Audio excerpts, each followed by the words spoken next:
Tapi ternyata jalurnya lumayan susah, harus lewat Giram Luyu namanya, dan penumpang terpaksa harus turun dulu karena memang susah jalan.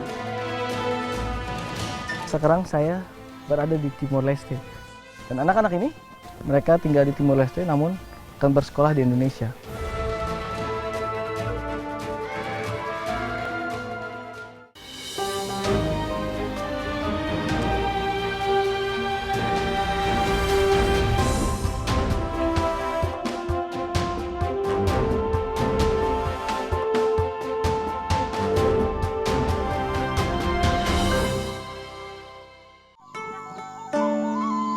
Hubungan dengan tetangga memang selalu menarik untuk disimak. Terlebih jika yang bertetangga adalah dua negara. Pasang surut hidup bertetangga dengan negara sebelah amat layak untuk didalami. Terutama bagaimana kehidupan warga di garis batas dua negara. Perbatasan dengan negeri jiran Malaysia menjadi tujuan pertama kami, tim Indonesiaku.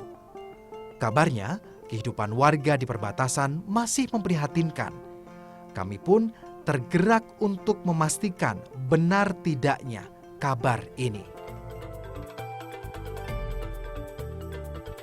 Kami pun tiba di Kalimantan Utara, tepatnya di Kabupaten Nunukan. Daerah yang berbatasan langsung dengan negeri Sabah, Malaysia. Sungai Sembakung memang masih menjadi jalur transportasi utama di sini. Lancar tidaknya perjalanan kami benar-benar tergantung cuaca. Beberapa penumpang baru akan ikut sampai Labang, desa tujuan kami.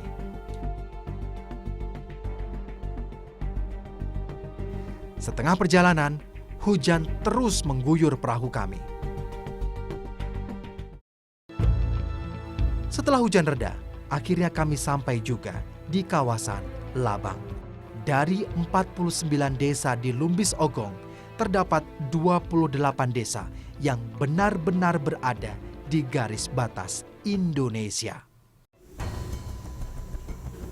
Sungguh mengejutkan kami saat menyaksikan jual beli bahan bakar di sini. Pedagang ini datang dari hulu. Artinya, para pedagang ini berasal dari Sabah, Malaysia. Dan ironinya, semua ini ternyata sudah berlangsung lama di Labang. Baik di Indonesia dan Malaysia, bahan bakar minyak merupakan barang subsidi. Jika penjualan BBM ini sampai lintas negara, kemungkinan besar BBM adalah barang ilegal. Sedih melihat untuk hal yang mendasar saja warga harus mendapat dari negeri sebelah. Namun, mau tak mau, inilah wajah nyata perbatasan kita yang harus kita terima. Di sana berapa Pak kalau buat beli 1 drum? Kalau ringgit sana 45. 450 ringgit. Oh, kalau di Mesalong bisa sampai berapa itu? Kalau lagi lah. Oh, murah sana berarti. Tapi kalau di sana suka ada pemeriksaan gitu kalau pas harus lewat itu, Pak? Enggak juga? Enggak apa-apa? Bukan hanya karena soal harga dan jarak mereka memilih Malaysia. Masalah ketersediaan barang, negeri tetangga jauh lebih baik. Tapi kalau yang di Malaysia? Malaysia memang itu kiranya kan kita sendiri campur ya itu murni. Kalau yang di Malaysia? Ya. Kalau yang di Mesalong takutnya itu. Takut itu di Masalang itu kan ada di orang campur memang. Oh, campur apa? Minyak tanah? Tidak tahu campur minyak tanah kah begitu. Air kah? Air, enggak, kalau air enggak boleh. Enggak boleh. Hari berikutnya, dari Labang, saya akan menyusuri jalur sungai dua negara ini ke hulu Sembakung. Menurut warga, tak butuh waktu lama untuk sampai Malaysia.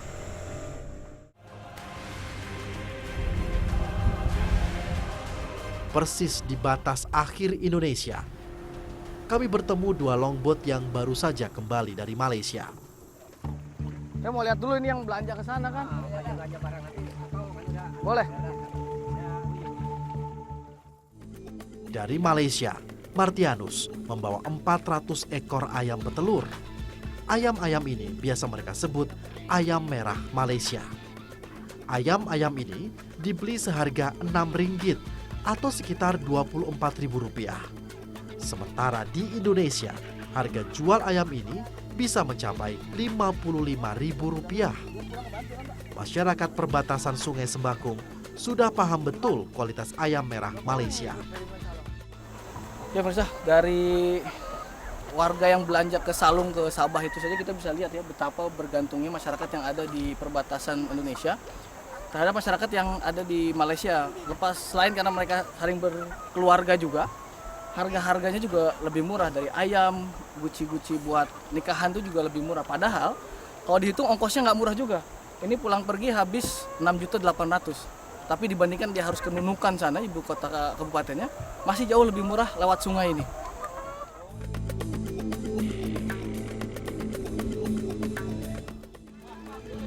Namun, ada yang mengejutkan saya. Ternyata warga perbatasan bisa keluar masuk 2 negara dengan leluasa melalui jalur sungai. Saat hendak berbelanja ke luar negeri, warga tak memerlukan dokumen ataupun paspor.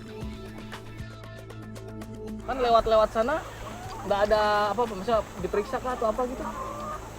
Kalau masalah ayam tidak diperiksa. Oh, masalah ayam nggak apa-apa. Masalah apa tanpa kebayang tidak masalah. Ya, ini kan Kalau yang diperiksa apa aja? Misalkan harus lewat batas di pinggir sungai itu, yang harus lapor.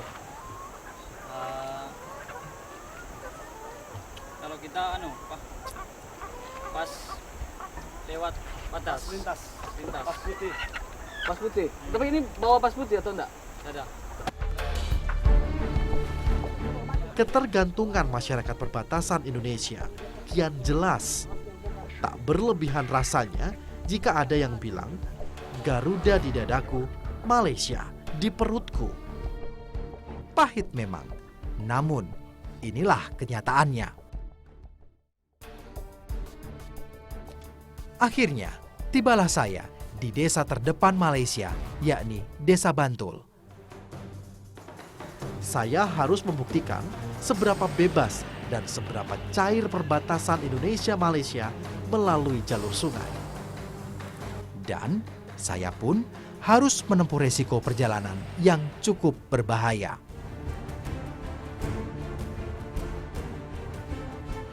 Walau dekat dari Indonesia, namun tantangan naik ke hulu tak kalah susahnya.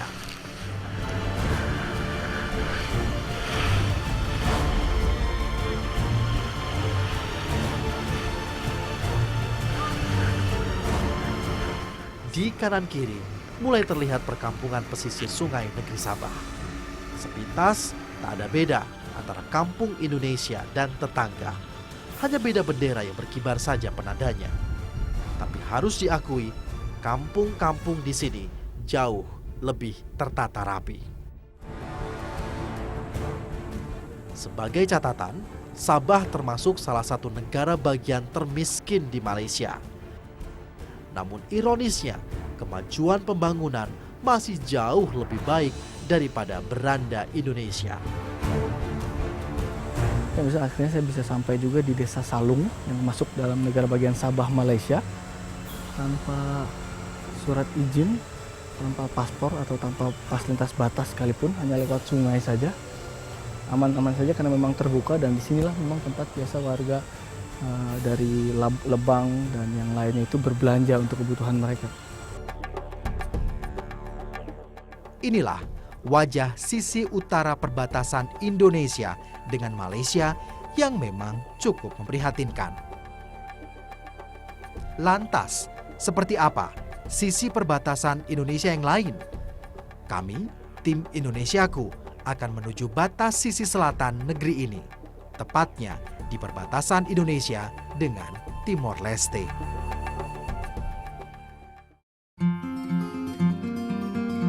Inilah dua negeri bersaudara. Dulunya satu, kini dua negara. Dahulu berkeluarga, kini tetangga yang berbeda.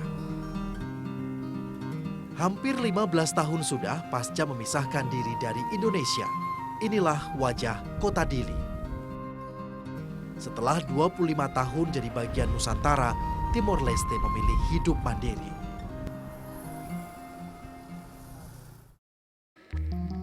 Kini, garis sejauh 149 km membentang antara Indonesia dan Timor Leste. Patok-patok perbatasan menegaskan keberadaan dua negara yang sama berdaulat. Walau sudah terpisah, masyarakat Timor Leste masih berhubungan erat dengan Indonesia.